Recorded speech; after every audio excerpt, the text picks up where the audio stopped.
अज्ञानतिमिरान्धस्य ज्ञानाञ्जनशलाकया चक्षुरुन्मीलितं येन तस्मै श्रीगुरवे नमः।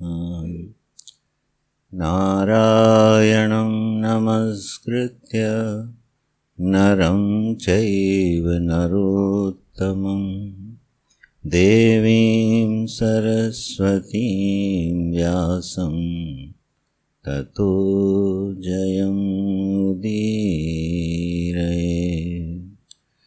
ओम श्री कृष्णाय नमः। ओम श्री सद्गुरु चरण कमलेभ्यो नमः। नारायण शंभु महादेव।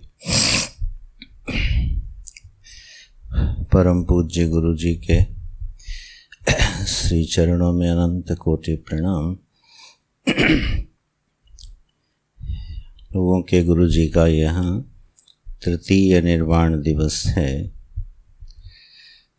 हम सभी लोग जानते हैं कि परम पूज्य गुरु जी की जो निष्ठा रही वो शास्त्रों के अध्ययन अध्यापन और जीवन में मनुष्य का जो परमोत्कृष्ट लक्ष्य निर्वाण की प्राप्ति है, मोक्ष की प्राप्ति है, एक ऐसे आनंद की प्राप्ति जो कभी बाधित न होवे, एक ऐसे आनंद स्वरूप परमात्मा में अवस्थान जहाँ से फिर वापसी नहीं होती। यद गत्वा न निवर्तन्ते तद्धाम परमं मम। ये जो वचन प्राप्त हैं शास्त्रों के, ये हमारे जीवन का लक्ष्य बने। व्यक्ति के जीवन में साधुता का निर्माण होवे और जो हमारे शास्त्रों की परंपरा है, इसमें जो ज्ञान और विज्ञान है, वह किस तरह से जनमानस में साधारण और सरल तरीके से अपनी गरिमा को कम किए बिना उतर जाए, ऐसा विचार विमर्श जो बुद्धि को विवश कर दे जीवन के बारे में सोचने के लिए। इस मनुष्य जीवन के बारे में विचार करने के लिए विवश कर दे जो शास्त्र, ऐसे अध्ययन अध्यापन की एक सुंदर परंपरा की स्थापना करी, हम सभी जानते हैं। शास्त्र अपने आप में बहुत गंभीर हैं, भाषा की दृष्टि से क्लिष्ट हैं, क्योंकि संस्कृत भाषा का अध्ययन अध्यापन ज़्यादा होता नहीं।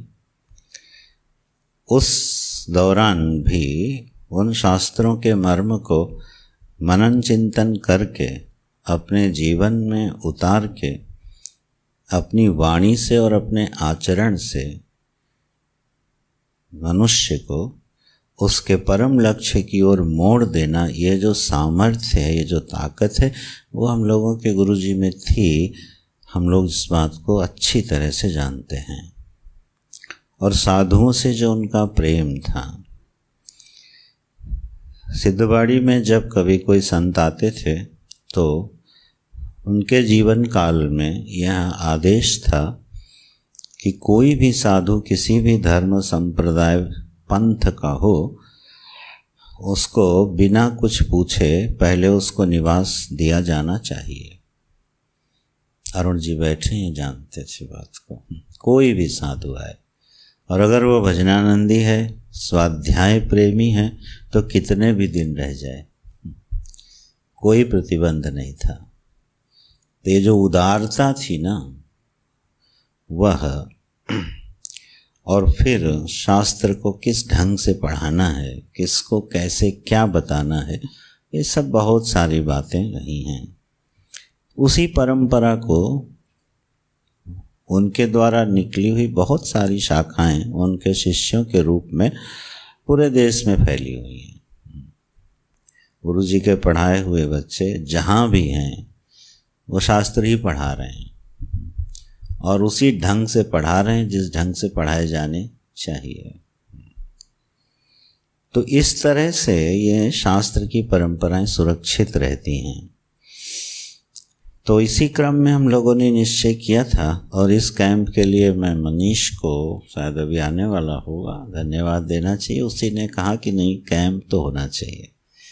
पूर्व में 2 भागवत हो गई थी, तो इस बार एक ही दिन का प्रोग्राम रखना था। लेकिन मनीष ने कहा नहीं, दोनों में, अवतरण दिवस में और निर्वाण दिवस में कैंप होना चाहिए, और गंभीरता से थोड़ा शास्त्रों का अनुशीलन होना चाहिए। इसलिए पूर्व में हम लोगों ने ब्रह्म सूत्र लिया था, और इस बार उद्धव गीता का चयन किया है।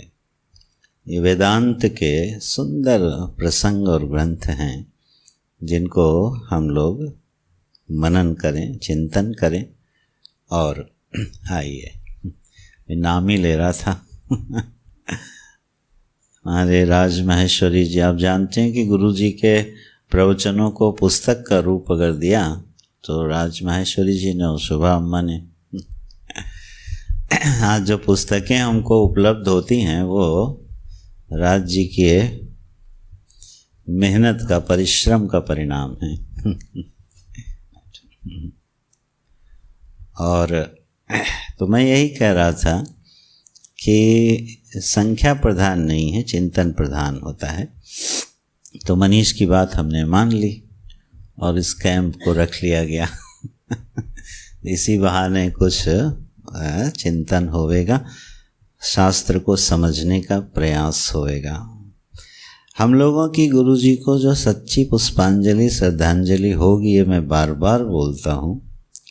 शास्त्र अध्ययन के प्रति प्रेम और जीवन में साधुता, ये 2 अगर आए तो समझो हम गुरु जी को श्रद्धांजलि, पुष्पांजलि दे रहे हैं उनको और कुछ इससे ज़्यादा चाहिए नहीं था अपने शिष्यों से। कोई अध्ययन करने वाला साधु अगर सड़क पे भी मिल जाता था ना, और पता चलता था कि ये अध्ययन कर रहा है, तो घंटों उसके साथ बिताए जाते थे। इतनी निष्ठा और इतना प्रेम शास्त्र के प्रति रहा। मैं अभी जब भगवान भाष्यकार का जो मध्य प्रदेश में अभी अनावरण हुआ है विग्रह का, उसमें जाने का अवसर मिला, तो संतों का दर्शन हुआ। तो मुझे यहीं एयरपोर्ट, देहरादून एयरपोर्ट पे एक संत मिले, 17 वर्ष के बाद हमको मिले निर्मल चैतन्य जी। 17-18 वर्ष के बाद मिले, गले लग गए, और फिर हम लोग 2 दिन साथ रहे। सो बच्चा है, उसने कहा कि मैं अपनी गुरु परंपरा को छोड़ के स्वतंत्र हुआ, और जैसे जैसे मैं गुरु जी की सीडी सुनता गया, प्रवचन सुनता गया, मेरे जीने का ढंग और सोचने का ढंग बदलता गया। उसने गुरु जी का साक्षात दर्शन नहीं किया है और इतना प्रेम हमसे इसलिए है क्योंकि मैं उनका शिष्य हूँ, इतनी श्रद्धा है उसको। तो आप सोचो कि गुरु जी की वाणी के माध्यम से अनजाने अनजाने लोगों में ये अध्यात्म की परंपरा कैसे बह रही है। जब आप साधु समाज में उतरो तब देखने को मिलता है। तो जीवन में थोड़ी साधुता आवे। साधुता का बड़ा सीधा सीधे से लक्षण है 1-2। रहनी सरल हो। देखो, ऐश्वर्यवान हो तो साधु नहीं है, ऐसा बिल्कुल गुरु जी का मत नहीं था। ऐश्वर्य तो होना ही चाहिए, गृहस्थाश्रमी के पास ऐश्वर्य निश्चित होना चाहिए, मठ मंदिरों में ऐश्वर्य होना चाहिए। दारिद्र्य का कभी समर्थन जो है वो नहीं किया गया। तो ऐश्वर्य हो तो व्यक्ति साधु नहीं होता, ऐसी परिभाषा नहीं है। ऐश्वर्य ना हो तब भी असाधु हो सकता है, और ऐश्वर्य हो तब भी साधु हो सकता है। साधु का मतलब होता है खुद प्रसन्न रहना और दूसरे के लिए प्रसन्नता का मार्ग प्रशस्त करना। बड़ी सीधी सी परिभाषा है। अगर हम खुश नहीं हैं तो हमको चिंतन करना चाहिए। खुशी से दूर हैं तो साधुता से दूर हैं। साधुता होगी तो आनंद और खुशी उसका पीछा करेगी, ये पक्का है। और फिर वह दूसरों के लिए भी अपनी वाणी से, अपने आचरण से, अपने चिंतन से, अपने संकल्प से प्रसन्नता के मार्ग दूसरों के लिए खोलता जाएगा। ये है साधुता। सरल होना चाहिए जीवन में, ठीक है। और सरल होने से जितना निर्द्वंद्वता रहती है ना जीवन में, उस पर जब हम चिंतन करते हैं तो बड़ा आह्लाद होगा, आपको भी होता होगा। जब भी हम अपने जीवन को जटिल बनाते हैं, जटिल क्या बनाते हैं, जो हम हैं नहीं वो हम दिखना चाहते हैं, बस जीवन जटिल हो गया। जो हम हैं उससे भिन्न हम दिखाने की जब कोशिश करते हैं तो हम अपने लिए एक जटिलता पैदा कर लेते हैं, और उस जटिलता में सबसे पहले हम खुद ही उलझते हैं। बड़ा छोटा सा दृष्टांत देता हूँ। मान लो विद्वानों की सभा में बैठे हैं, कोई चर्चा हो रही है और कोई बात ऐसी आई जो मुझे समझ में नहीं आई। अब वहाँ ये बात दिखाना कि ये बात मुझे समझ में नहीं आई है, अपमान लगता है। कैसा प्रस्थानत्रयी का अध्ययन किया है, इस लोग नहीं समझ पा रहा है। और आपने अगर ये अभिनय किया कि हाँ मैंने समझ लिया है, आपने जटिलता पैदा कर ली। अब आप बचोगे कि कहीं हमसे पूछ न लिया जाए। ये बड़ी छोटी छोटी बातें जिससे हम अपने जीवन को जटिल कर लेते हैं। तो सरलता वो है कि जो हमारा स्वभाव है, जो हमारे चिंतन है। मान लीजिए मुझे कोई कामना है तो निष्काम होने का ढोंग आवश्यक नहीं है। दृष्टांत कर्दम ऋषि हैं। कर्दम ऋषि ने तपस्या करी, तपस्या करके भगवान को प्रसन्न किया। प्रसन्न करने के बाद जब भगवान उनके सन्मुख उपस्थित होते हैं तब वो क्या कहते हैं, प्रभु मैं जानता हूँ कि आप भक्ति मुक्ति प्रदान कर सकते हैं, जीवन का परम लक्ष्य आप अपनी दृष्टि मात्र से दे सकते हैं, अवसर मेरे जीवन में आ गया है, लेकिन प्रभु मेरे हृदय में कामना है, पहले मैं गृहस्थ आश्रम में जाऊंगा, उसके बाद सन्यासी होऊंगा और उसके बाद मैं अपने स्वरूप को पाऊंगा। उनकी इस सरलता से भगवान की आंखों से अश्रु बिंदु गिरे, जो बिंदु सरोवर के नाम से तीर्थ बना, प्रसिद्ध हुआ। ये थी उनकी सरलता। इतने बड़े तपस्वी ये ढोंग नहीं कर रहे कि हम निष्काम हैं। अगर जीवन में कामनाएं हैं तो उनको धर्म का रूप देना, कर्तव्य का रूप देना। धर्मा विरुद्धो कामोस्मि, धर्म से जो अविरुद्ध काम है अर्जुन वो मैं हूँ, गीता में भगवान ने बोला है। हाँ, धर्म विरुद्ध अगर कामना है तो वो निषिद्ध है, तो उसका त्याग करने की कोशिश करनी चाहिए। इस तरह से जो सरलता है वो हर चरित्र में दिखती है, महापुरुषों के जीवन में दिखती है, पुराणों के चरित्र में दिखती है, साधुओं में दिखती है। अभी जो महाराज जी आए थे, हमारा इनसे प्रेम कैसे हुआ और उनको हमसे प्रेम कैसे हुआ, हम भाषा भी नहीं जानते, सत्संग भी नहीं होता है, लेकिन वो सरल हैं और सरलता को पहचानते हैं। ये जहाँ पर कुछ सीखने को मिले सीख लेना चाहिए। विद्वान अपने भाषा में, अपने क्षेत्र में बहुत बड़े विद्वान हैं, मैं जानता हूँ, आदर के पात्र हैं। कभी कभी थोड़ी विषयांतर हो रहा है, लेकिन एक बात बोल देता हूँ। शंकराचार्य शब्द लगने से कई लोगों के मन में क्षोभ होता है कि परंपरा को नष्ट कर रहे हैं। मुझे भी होता था, पर बाद में इसमें संशोधन करवाया गुरुजी ने।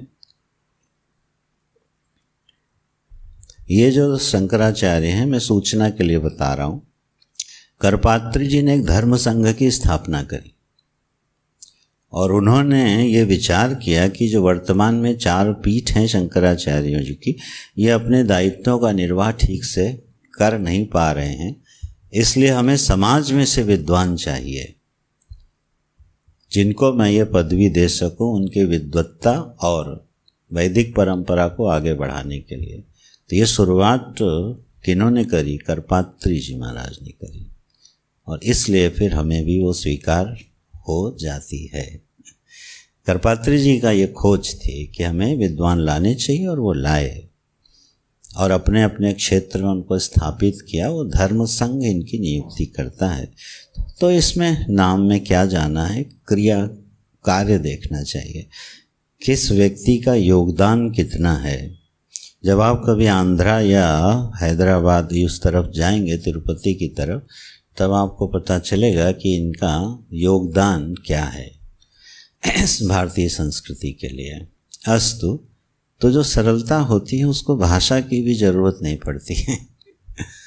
हम भी जाते हैं, ये भी आते हैं, हम बैठते हैं, वो कुछ बोलते रहते हैं, हम कुछ आधा वो समझते हैं, आधा हम समझते हैं, वार्ता भी हो जाती है और मिलन भी हो जाता है, प्रेम भी हो जाता है।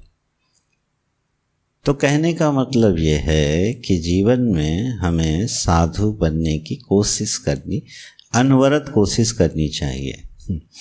एक बार अखंडानंद महाराज जी से किसी को ने बात करी, कोई प्रश्न चर्चा चल रही होगी, तो उन्होंने कहा देखो, ब्रह्म बनने की कोशिश मत करना, क्योंकि ब्रह्म तो तुम हो ही। स्वरूपतः तुम ब्रह्म हो। अगर बनने की इच्छा हो तो साधु बनने की कोशिश करना। यह सब महापुरुषों के वचन। अगर हम कुछ बनना चाहते हैं तो भाई साधु बनने की कोशिश करनी चाहिए। ब्रह्म तो हमारा स्वभाव है, स्वरूप है। उस आवरण को हटाना है जो ऊपर पड़ा है, अपने स्वरूप में बैठा आनंद तो बाहर आना ही है। तो इस तरह से ये हमारे पूज्य गुरु जी के द्वारा दी हुई शिक्षाएं हैं, उनके द्वारा स्थापित की हुई मर्यादाएं हैं। चलिए अब यही चर्चा चल रही, यही करते हैं, शास्त्र में प्रवेश करेंगे। धारा चलती है तो चल ही देती है। कल की बात है, कुछ कपड़ों पर बात हो रही थी, तो मैंने कहा देखो, जब कोई चीज़ बहुत अधिक मात्रा में हो जाती है तो वो झंझट का कारण बनती है। और कल मैं झुंझला रहा था रात में थोड़ा सा। एक तो 2 रात्रियों का थका हुआ था, 48 घंटे सोया नहीं था, तो वैसे भी थोड़ा इरिटेशन था।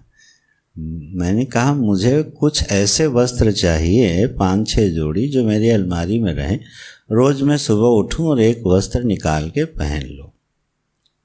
अब वो जो अंबार लगा हुआ है, अब उसमें जब आपको सिलेक्शन करना होता है कि ये यात्रा वाला ये है, घर वाला ये है, बाहर वाला ये है। अरे साधुओं के लिए थोड़ी होता है घर का कपड़ा कुछ, बाहर का कपड़ा कुछ। तो मैं झुंझला रहा था और फिर गुरु जी का दृष्टांत दिया। गुरु जी के पास अंबार था, ठीक है, 5-6 जोड़ी वस्त्र होते थे जो निश्चित किए जाते थे, पूरे जीवन उसी में रहे हैं वो। सुबह एक वस्त्र पहनते थे, वो बिल्कुल स्वच्छ होता था, उसमें मांडल स्टार्च लगा होता था, बिल्कुल स्वच्छ होता था। चाहे जहाँ जाना हो, इतनी बड़ी बड़ी सभाओं में जाते थे, जो वस्त्र सुबह धारण किया है वो शाम तक पहना जाता था, बिना सिलवट लगाए पहन लेते थे। और 5-6 जोड़ी वस्त्र उनके रहते थे उस अंबार में से। अटैची एक बार सेलेक्ट हो गई तो 10-10 साल बदलती नहीं थी। लोग बदल बदल के थक जाते थे, 1-2 दिन इस्तेमाल करी मन रखने के लिए और फिर किनारे कर दिया। अम्मा ज़्यादा जानती। तो सरलता माने मैं ये जो बता रहा हूँ ना, ये सब आचरण से हम लोग सीखते हैं, ठीक है। जब आपके पास कोई चीज़ बहुतायत में हो तो वो आपके लिए झंझट का कारण पक्का बनेगी। 10 जोड़ी चप्पल अगर आपके पास हैं तो रोज़ आपका 5 मिनट वेस्ट होगा, कौन सी पहनूं। हाँ, वो 5 मिनट इसी बात में चले जाएंगे, ये पक्का है।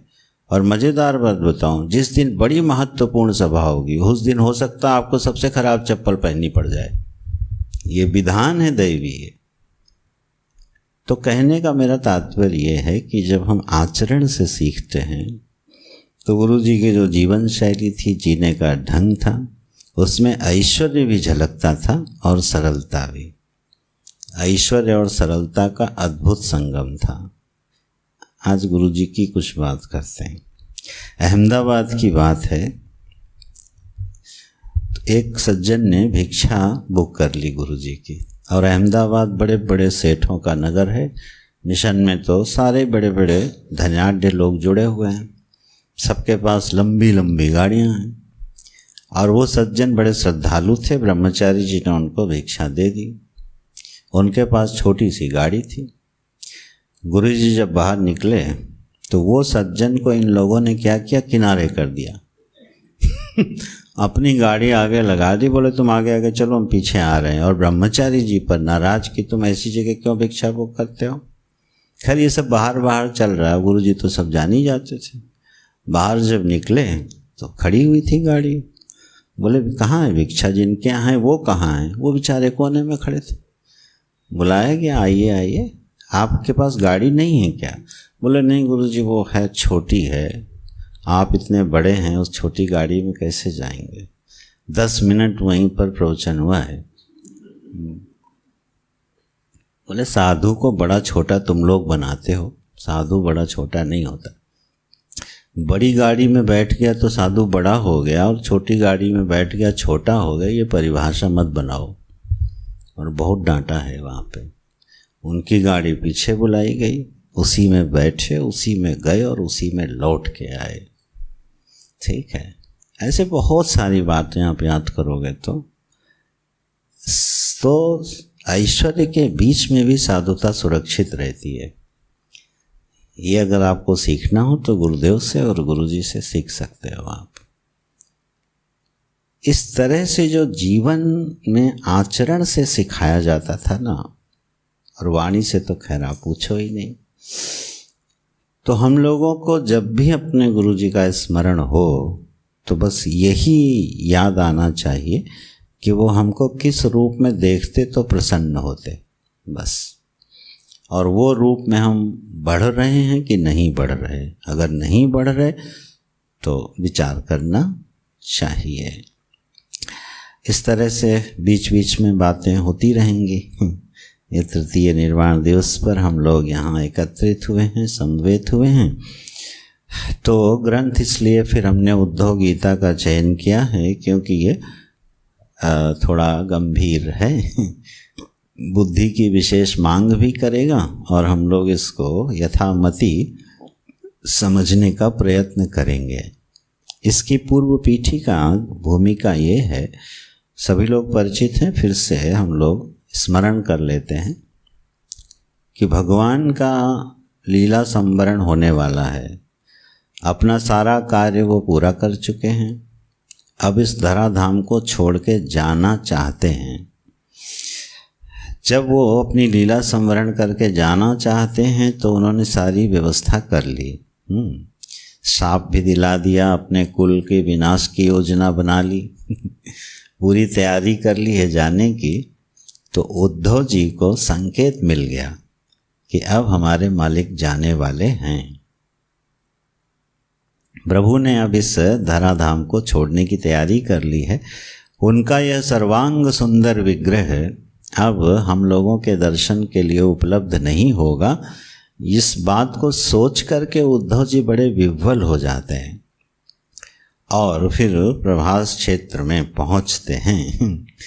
वो सब तैयारी भगवान ने कर ली द्वारिका में ही।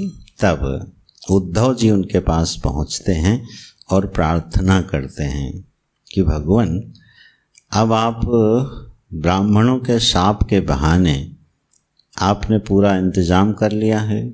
ये द्वारिका भी अब समुद्र में समा जाने वाली है। आप भी इस धाम को, वसुंधरा को छोड़ के जाने वाले हैं।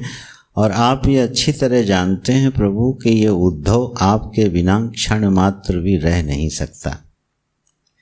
कि नाहं तवांघ्रि कमलं क्षणार्धमपि केशव त्यक्तुं समुत्सहे नाथ स्वधाम नय मामपि।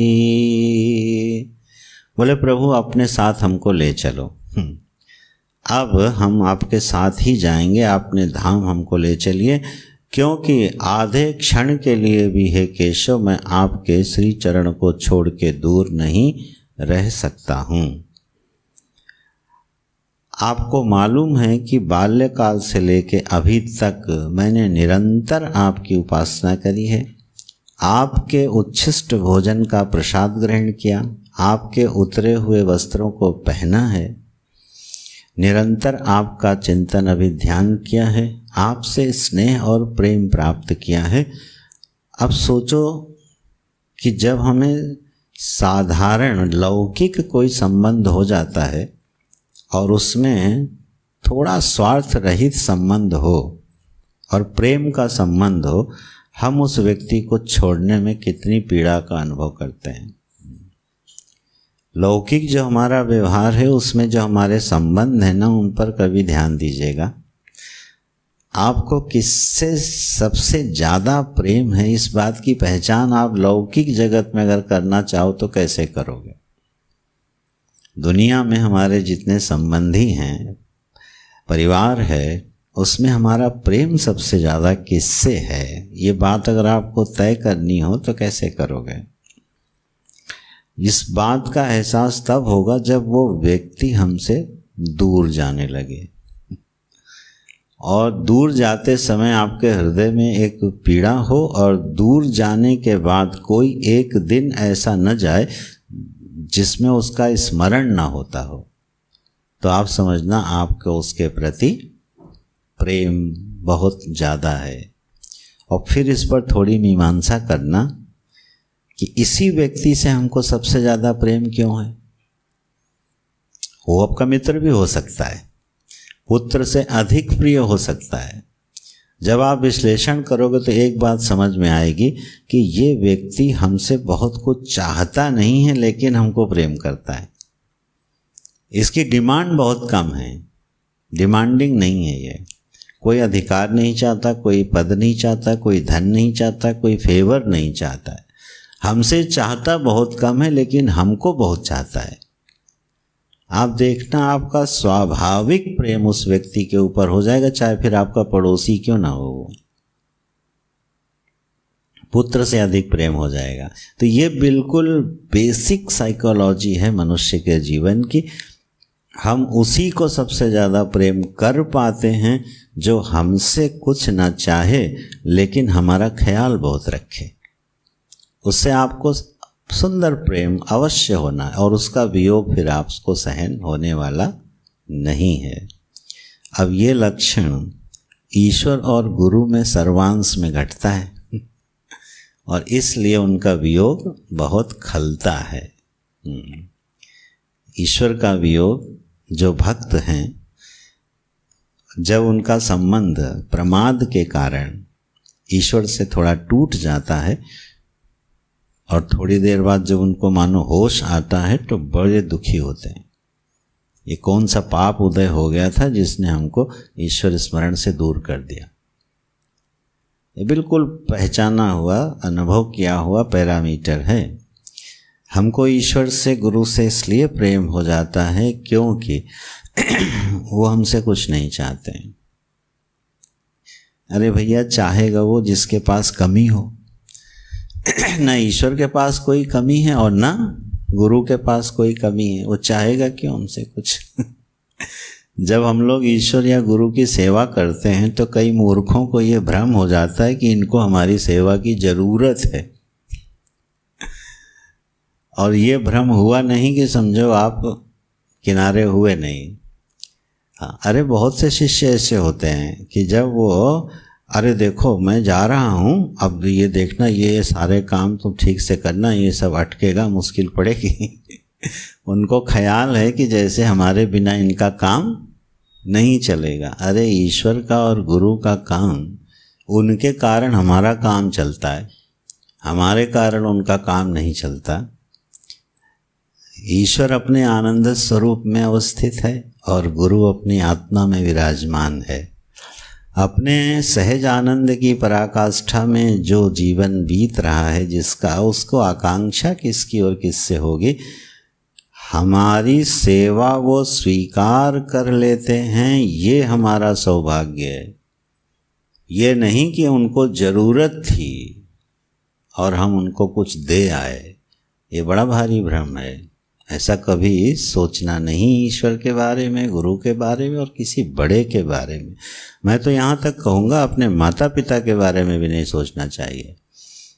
अगर आप उनकी सेवा कर रहे हो तो ये ना सोचना कि इनको ज़रूरत है, भले उनको ज़रूरत हो सकता है। आप मत सोचना कि उनको ज़रूरत है और मैं उनकी ज़रूरत पूरी कर रहा हूँ। नहीं, ये मेरा सौभाग्य है कि मुझे ऐसा अवसर मिल गया कि मैं उनकी सेवा कर सका। इसलिए जब हम लोग महापुरुषों का निमंत्रण देते हैं तो क्या कहते हैं, आप आइए और हमें कृतार्थ कीजिए, आपके आने से हम कृतार्थ हो जाएंगे।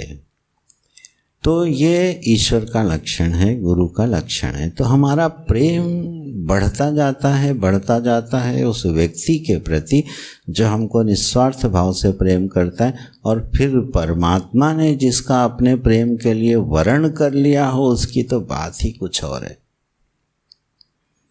हमने प्रभु को अपने प्रेम का वर्ण बनाया, वर्ण किया, ये हमारा प्रयास है।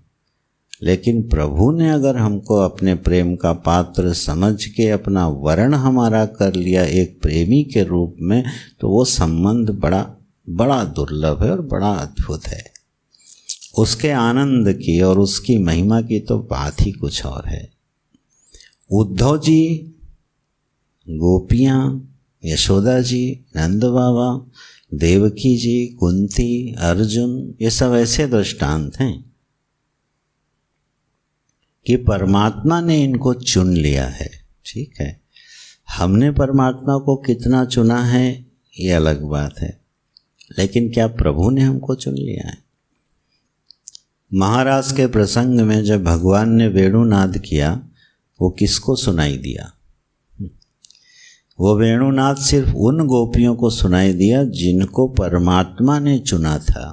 महाराज पढ़िएगा ध्यान से, जब वो वेणुनाद बंशीनाद भगवान करते हैं ऐसा है तो भूताकाश में बंसी बजा रहे हैं। जैसे अब कोई बांसुरी बजा रहा हो तो सबको सुनाई देनी चाहिए, लेकिन उस दिन ऐसी बांसुरी बजी कि वो सुनी किसने? केवल उन गोपियों ने सुनी जिनका वर्ण प्रभु ने किया था। ठीक है, तो ये है जीव का अहोभाग्य कि उसको ये एहसास हो जाए कि प्रभु ने अपने प्रेमी के रूप में, अपने भक्त के रूप में मेरा वर्ण कर लिया है। ये एहसास ही बड़ा दुर्लभ है। ये एहसास ही जीवन में ऐसी प्रफुल्लता, ऐसे आह्लाद और आनंद को भर देता है कि पूछो नहीं। पूज्य गुरु जी हम लोगों के यहीं नीचे ड्राइंग रूम में एक दिन बैठे हुए थे और बोले, परमात्मा ने अपना गीता में क्या क्या परिचय दिया है बताओ। तो जैसा कि हमने शुरू किया, सगुण निराकार परिचय भी है, सगुण साकार परिचय भी है, निर्गुण निराकार परिचय भी है, और एक आध श्लोक भी ठोक दिए, यहाँ सगुण साकार है, यहाँ निर्गुण निराकार है। सुनते रहे, बोले अच्छा, परमात्मा ने अपने आप को सुहृद के रूप में बताया है कहीं? हाँ बताया है। तब फिर वो श्लोक सुनाया, सुहृदम सर्वभूतानामिति ज्ञात्वा शांतिम ऋक्षति। भगवान ने अपना एक परिचय दिया है गीता में। ये हमारे परम पूज्य गुरु जी के दुर्लभ वाक्य हैं, एकांतिक सत्संग के। बोले अपना परिचय उन्होंने दिया है बच्चा कि मैं तुम्हारा सुहृद हूँ। ये थोड़ी देर के लिए जरा ये मीमांसाएं छोड़ो निर्गुण सगुण वाली। प्रभु ने कहा है मैं सुहृद हूँ तुम्हारा, और वचन क्या बोले गीता जी में, तुम इस बात को जान करके कि मैं तुम्हारा सुहृद हूँ, शांति वृक्षति, उसी क्षण जीवन में तुमको शांति की प्राप्ति हो जाएगी।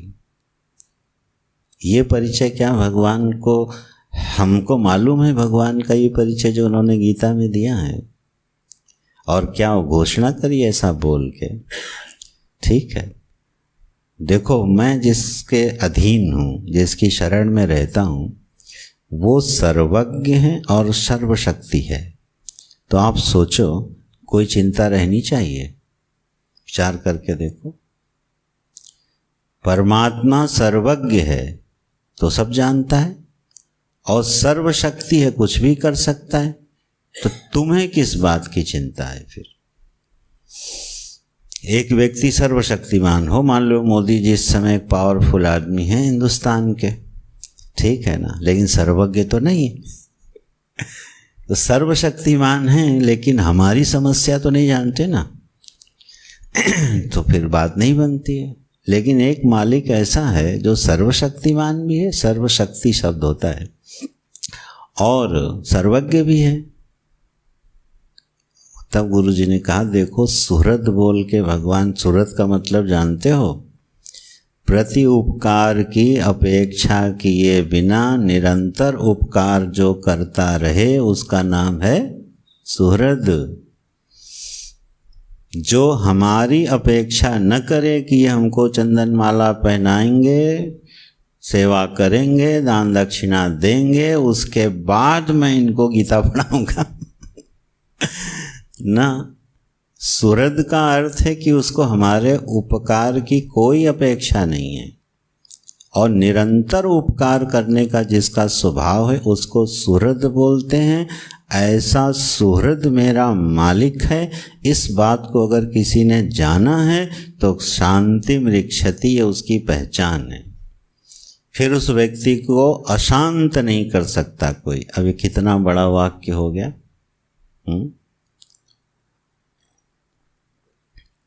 हमारी जितनी उलझनें हैं दिन भर की, अगर हम प्रभु के पास थोड़ा संबंध बना के रखते हैं तो बीच बीच में उनको याद दिलाते रहते हैं कि ये हमारी योजनाएं हैं, आपको ख्याल है कि नहीं है अच्छा ये पूरी होएंगी कि नहीं होएंगी, है इनको ऐसे पूरी होना है। बीच बीच में हम उनको अपना प्लान देते रहते हैं और फिर प्रतीक्षा करते रहते हैं। ये उचित नहीं, उतना उचित नहीं है। उचित तो इसलिए है क्योंकि भगवान से जुड़ी है वृत्ति, लेकिन उस लेवल की ये वृत्ति नहीं है।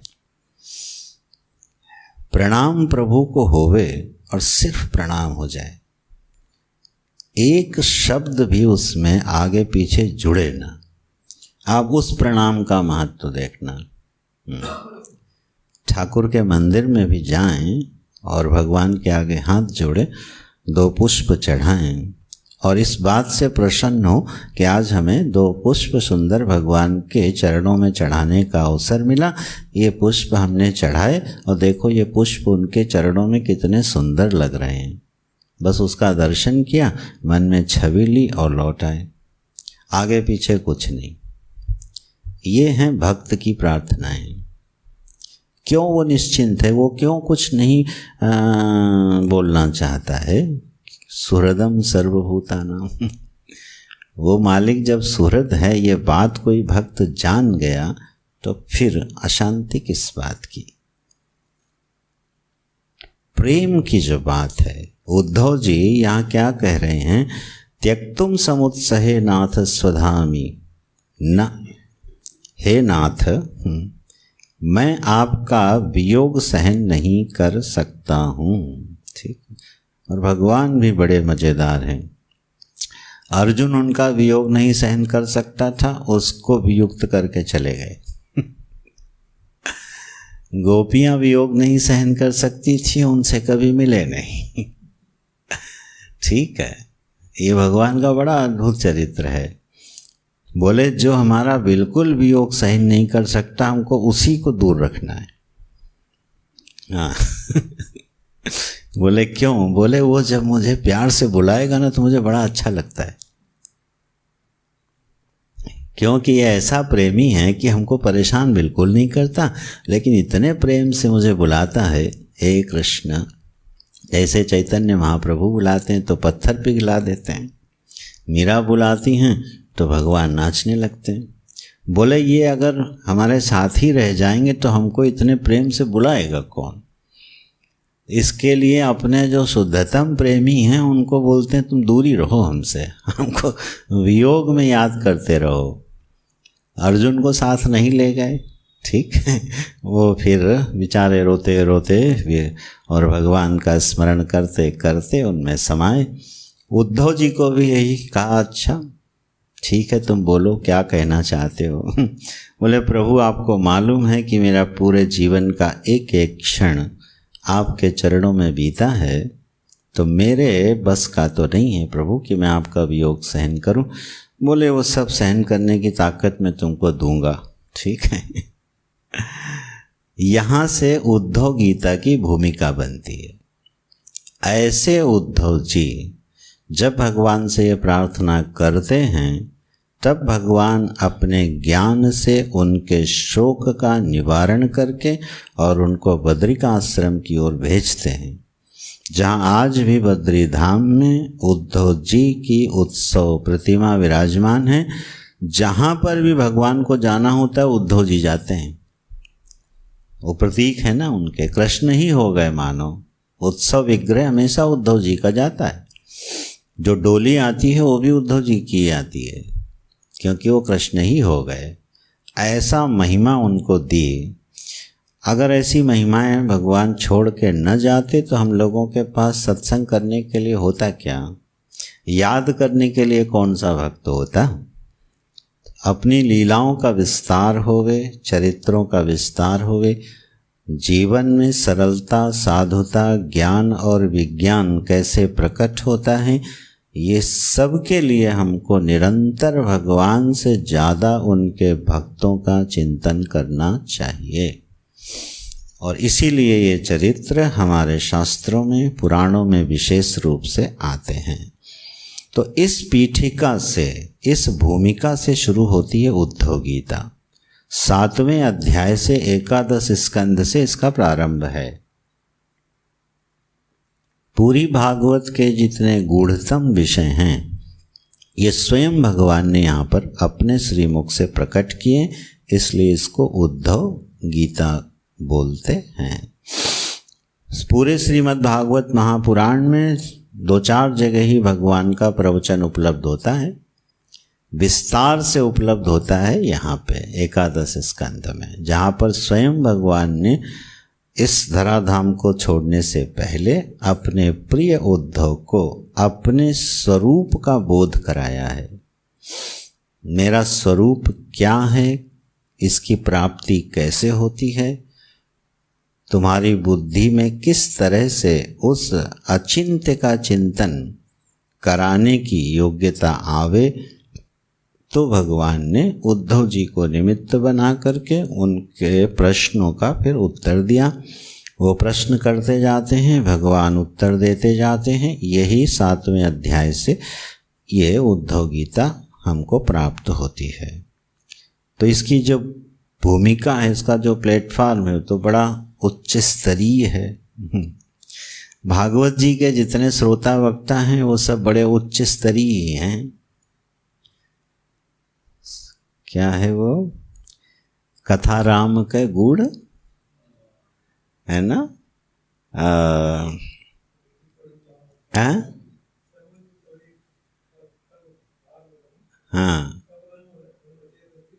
हाँ, तब लगी रहे हूँ अचेत, तब मैं अचेत था, तब समझ में नहीं आया।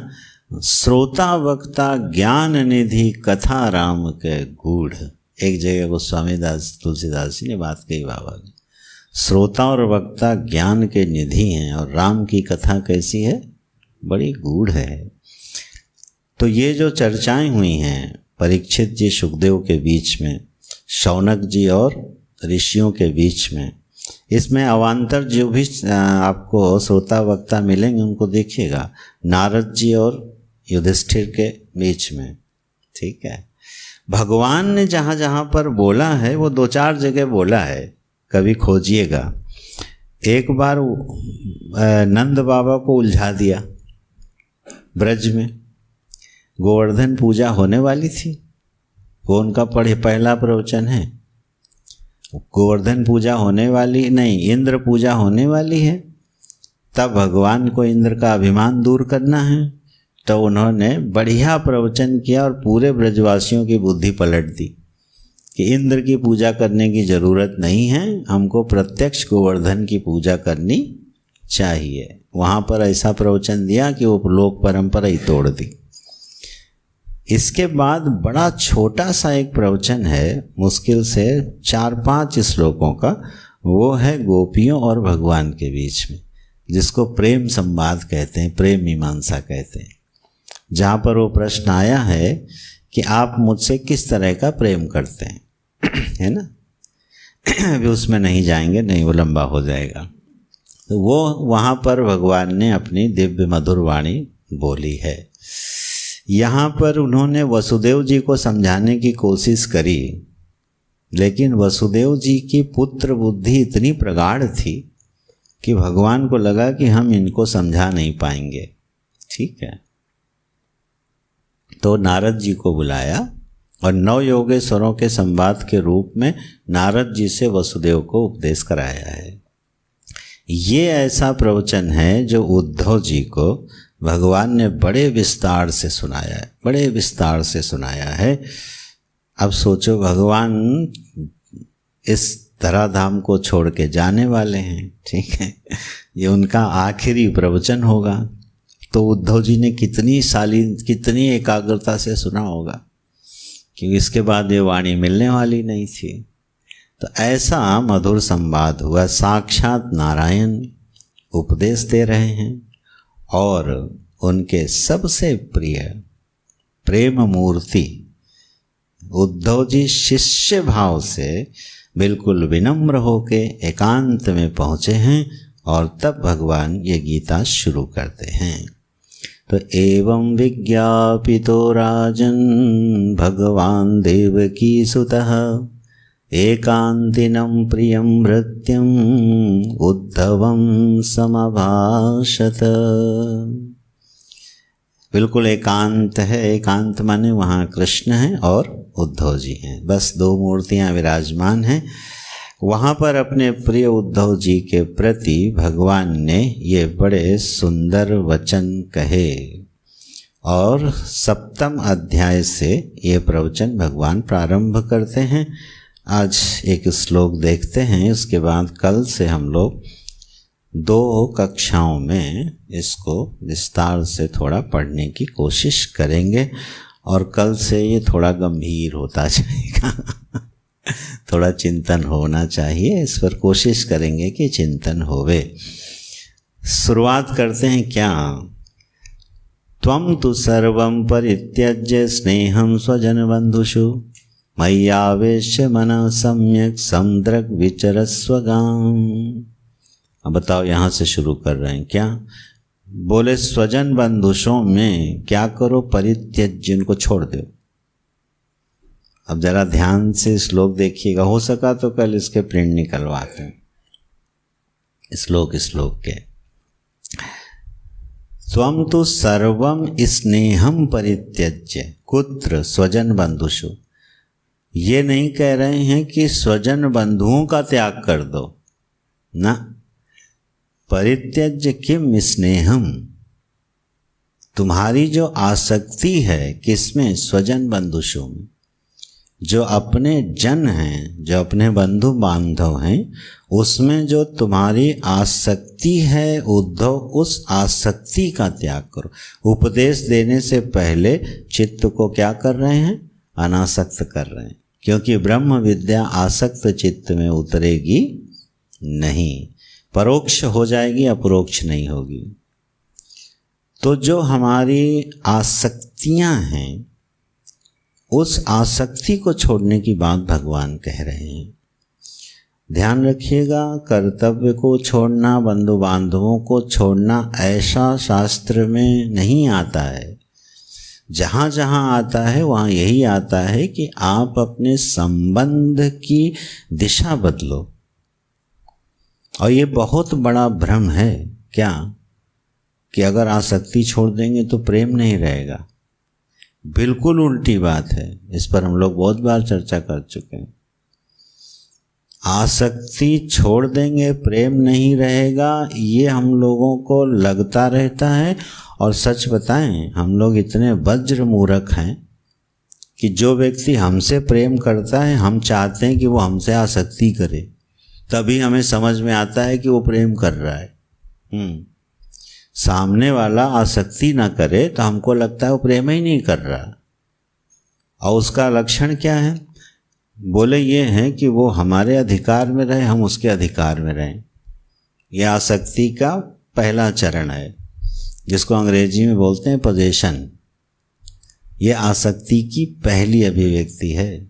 जब आप अपने प्रेमी को कंट्रोल करना चाहो तो समझो आप आसक्त हो, आप कंट्रोल करना चाहते हो, उस पर अनुशासन करना चाहते हो।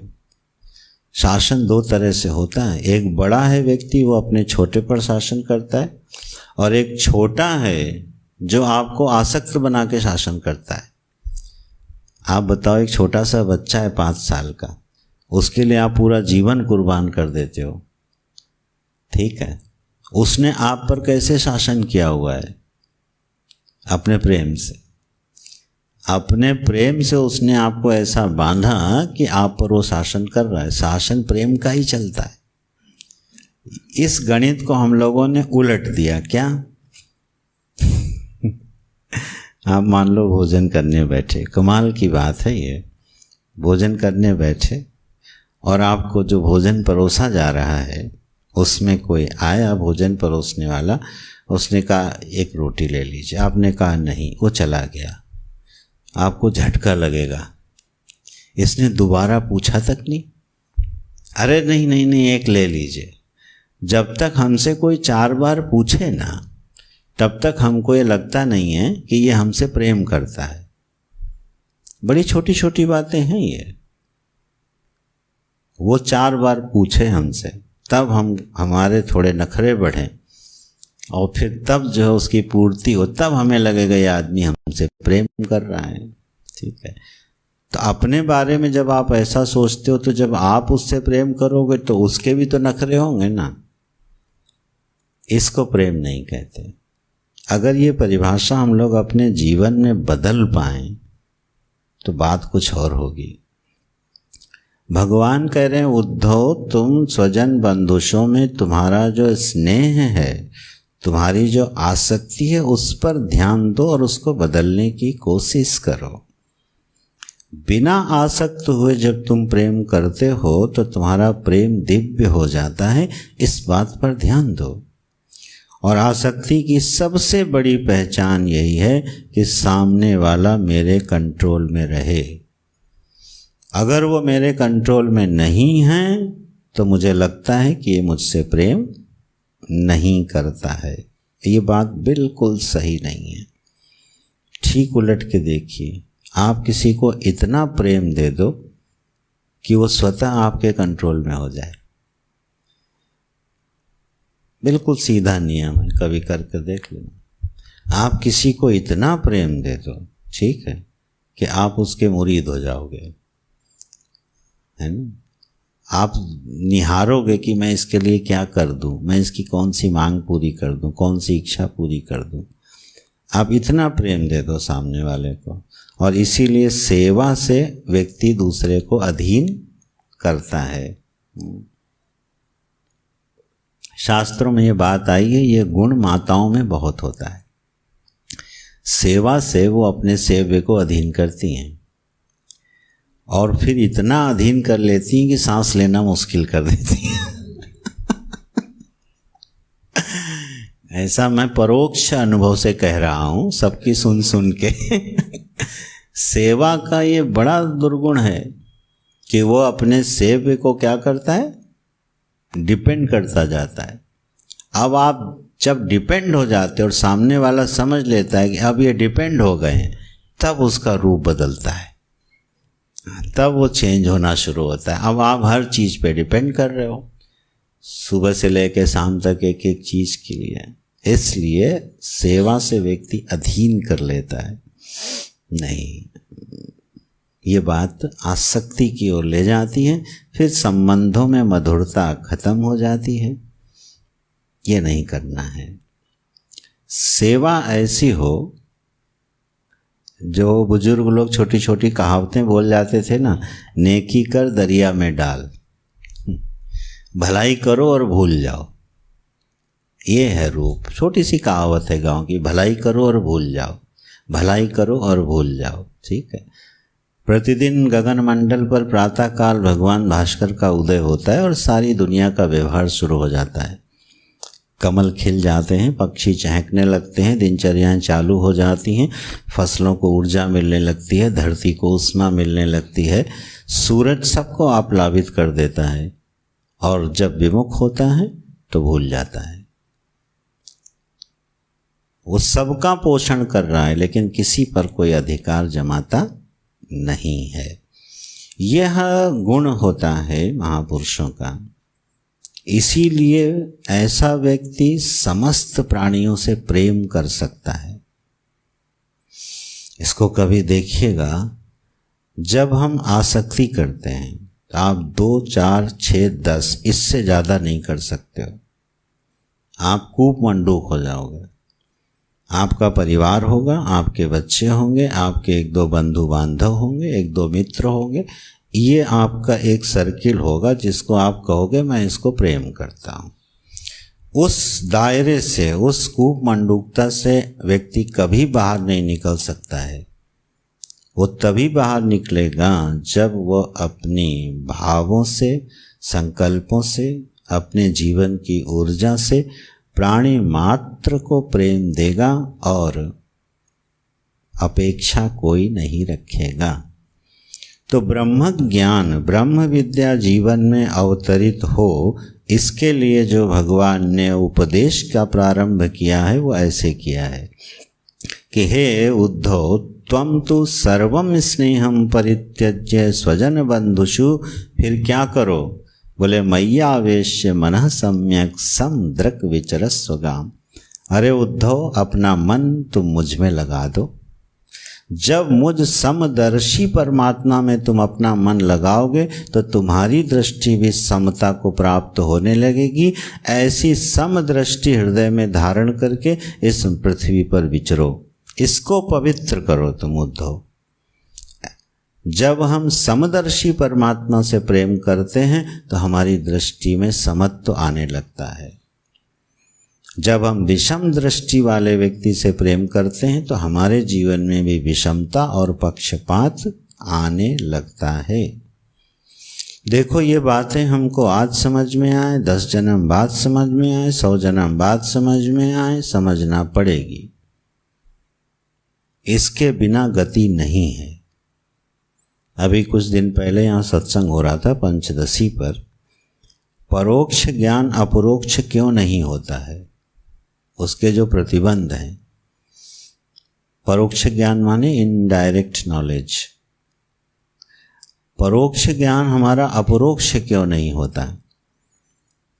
इतने दीर्घकालीन श्रवण के पश्चात भी जैसे ही वो धाराएं टूटती हैं, चित्त फिर से उसी तरफ उन्मुख हो जाता है, उसी पक्षपात में, उसी विषाद में, उसी राग और द्वेष में, उसी अपने और परायपन में फिर से डूबने लगता है। क्यों? परोक्ष ज्ञान अपरोक्ष नहीं होते हैं, उसके कुछ प्रतिबंध हैं, और उसका एक प्रतिबंध ये है, आसक्ति, जो अटैचमेंट्स हैं हमारे, वो कहाँ कहाँ हैं। देह में आसक्ति है, पहले तो स्वजन बंधुओं में आसक्ति होती है, माने प्रकट रूप बाहर से चले, फिर देह में आसक्ति है, फिर अंतःकरण में आसक्ति है, फिर अपने ज्ञान में आसक्ति है, फिर अपनी स्थितियों में आसक्ति है। ये सब आसक्तियों के अंतरंग रूप हैं। शायद इन पे आगे चर्चा होगी, विषय आएंगे। आसक्त होने का मनुष्य का स्वभाव है, ये याद रखिएगा। हमारा मन अगर कहीं आसक्त ना हो तो फ्रस्ट्रेशन में चला जाएगा, डिप्रेशन में चला जाएगा, ये ख्याल रखना। अगर हमको ऐसा एहसास है कि हमें 10 लोग प्रेम नहीं करते हैं, इस दुनिया में कोई हमें प्रेम नहीं करता है, आप डिप्रेशन में चले जाओगे, पक्की बात है। ये एहसास हमारे अंदर एक ऊर्जा पैदा करता है कि हमको 4 लोग, 6 लोग, 10 लोग प्रेम करते हैं। ये एहसास जैसे जैसे जीवन में ख़त्म होता है कि यार यहाँ कोई किसी का नहीं है, सब अपने स्वार्थ के कारण प्रेम करते हैं, और आपने उसको पॉजिटिव रूप नहीं दिया, अनजाने में आप डिप्रेशन में जाने लगोगे, फ्रस्ट्रेशन में जाने लगोगे। नहीं, उससे बचना है, प्रयास पूर्वक बचना है, चिंतन पूर्वक बचना है क्या भगवान कह रहे हैं? स्नेहम परित्यज्य, तुम स्नेह को तो छोड़ दो, लेकिन मयि आवेश्य मनः सम्यक, तुम मुझ में आसक्ति करो। क्योंकि जब तक मन है बाधित नहीं हुआ है, वो बिना आसक्ति के जिंदा रहेगा नहीं। इसको गुरुजी बहुत समझाते रहे, आप लोगों ने तो बहुत बार सुना है ये बातें। मन रहे और आसक्ति ना हो, वो तो बाधित हो गया तो अलग बात है ज्ञान से। नहीं, मन हो जीव के पास और उसको आसक्ति ना हो, ये संभव नहीं है। विवश हैं हम आसक्ति करने के लिए। इसलिए भगवान ये नहीं कि ऐसे हवा में नहीं छोड़ दिया, स्नेहम परित्यज्य, ना मयि मनः आवेश सम्यक, मुझ में आवेश करो ना। और कैसा हूँ मैं? बोले मैं समदर्शी हूँ। मेरी दृष्टि में चाहे उद्धव हो चाहे कंस हो, दोनों एक हैं। ये है समदृष्टि। कंस का भी उद्धार करना है और उद्धव का भी उद्धार करना है, ये है समदृष्टि। एक को मार के उद्धार करना है और एक को प्रेम करके उद्धार करना है, ये योग्यता की बात है। लेकिन भगवान को सबका उद्धार करना है, इसको बोलते हैं समदृष्टि। अभी पूरा करता हूँ। समदृष्टि का सबसे सुंदर एक दृष्टांत है भीष्म पितामह जी का। याद है मनीष?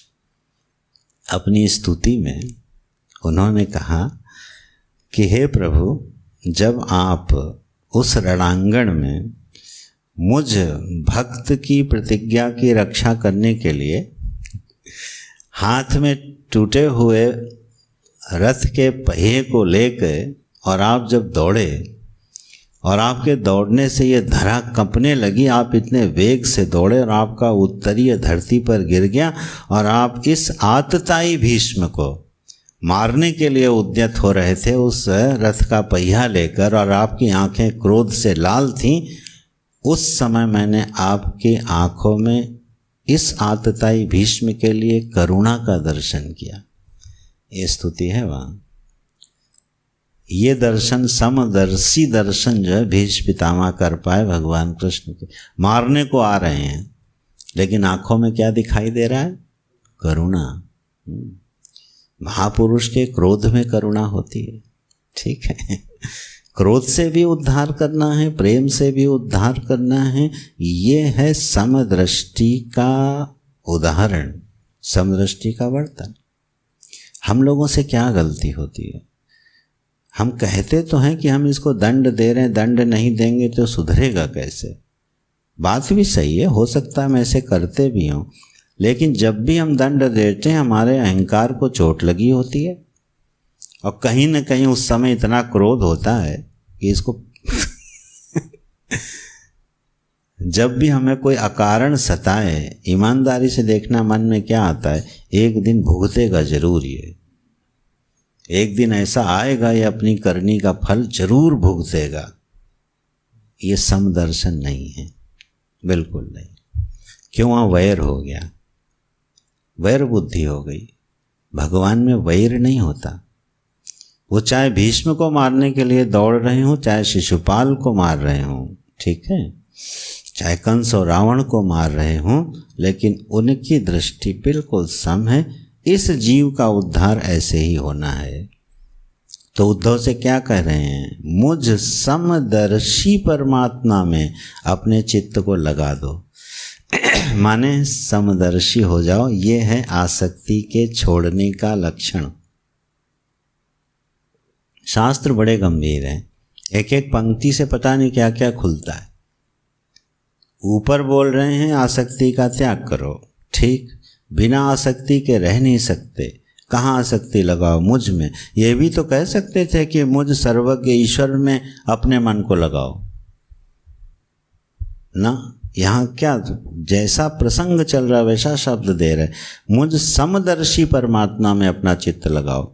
माने जब हम परमात्मा के समदर्शन का चिंतन करेंगे तो हमारी आसक्ति छूटेगी और समदृष्टि जीवन में आएगी। तो जब समदर्शन आएगा, आसक्ति रहित चित्त होगा, तब ये गीता हृदय में उतरती है। मानो एक तरह से अधिकार मीमांसा कर दी इस श्लोक से। चलिए, जो भी श्लोक आते जाएंगे यथामति हम लोग इस पर चिंतन करेंगे। आज के सत्संग को यहीं विराम देते हैं।